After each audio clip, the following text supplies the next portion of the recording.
So this week in class there was some confusion about the process of coagulation. Specifically in the course notes, there was an area where it wasn't clear which steps took place at what time, and so I thought I would put together a video about coagulation.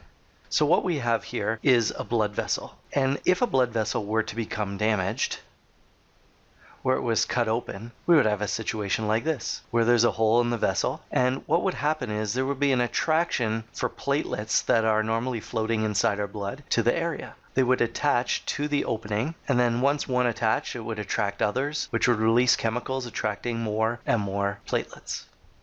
Eventually, once the area there was kind of blocked up with platelets, they would start to release other chemicals, specifically prothrombin activator. The prothrombin activator is important in the clotting or coagulation process. Before we get to how, let's take a look at the chemical prothrombin.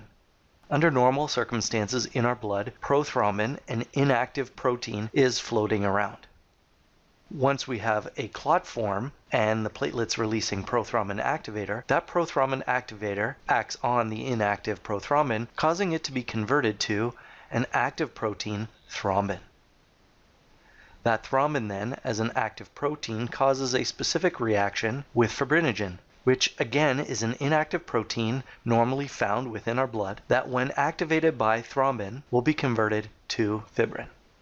Fibrin, this active protein, are long protein strands that will be formed, and these protein strands are these fibers that hold together those platelets and the two sides of the vessel together so that healing can occur as the vessel sides are drawn towards each other over time.